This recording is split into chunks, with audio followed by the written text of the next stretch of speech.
Welcome to the SportsCon here on YouTube. I'm your host Daniel with your top sports stories. The streak continues for Miami as it hits 24 games. They had to come back from a 27-point deficit in the third quarter last night against the Cleveland Cavaliers, but the Heat managed to win it 98-95. LeBron had a triple-double against his old team with 25 points, 12 rebounds, and 10 assists. With the win, Miami is now within 9 games of the winning streak record of 33 by the 71-72 Lakers. In the NFL, Brian Urlacher is no longer with Chicago. The two sides failed to reach an agreement, with Brian Urlacher being a free agent, and the Bears announced yesterday that they are moving on without their star middle linebacker. About the failed deal-making with the Bears, Brian Urlacher told the Chicago Tribune, "It wasn't even an offer, it was an ultimatum," then adding, "I feel like I'm a decent player still. It was insulting, somewhat of a slap in the face." As pertaining to the league itself, one bad rule is gone, while another may have taken its place.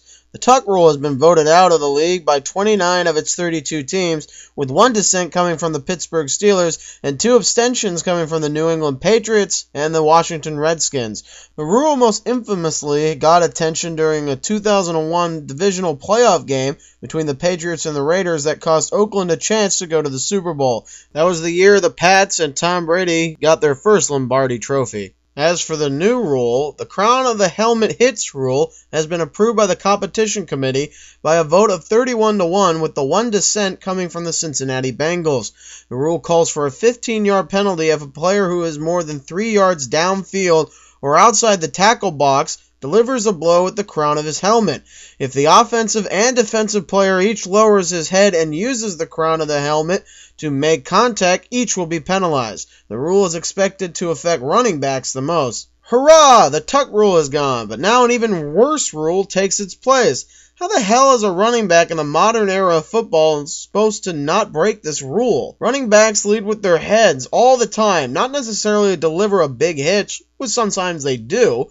They do it to protect themselves from an oncoming hit, aka not getting clotheslined. Like in fake wrestling.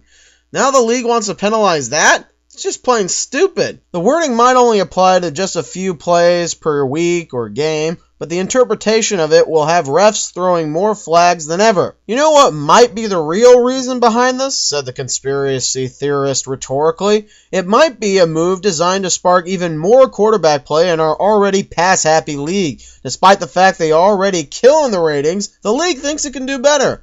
What's worse, they have a feeling they must do better.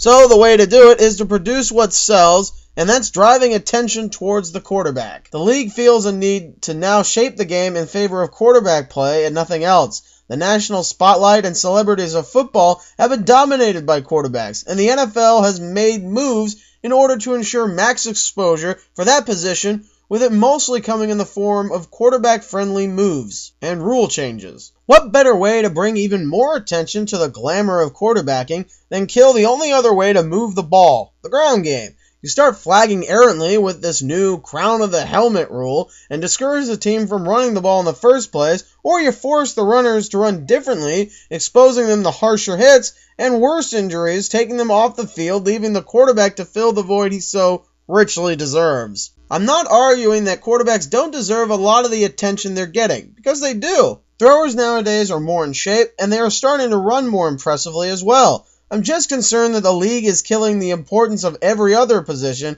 in football for the sake of ratings and quarterback exposure. For more on why I dread the league more and more, follow me on Twitter at TheSportsConSF. You can also follow me at thesportscon.blogspot.com. I'm Daniel saying just make it flag football already, and goodbye.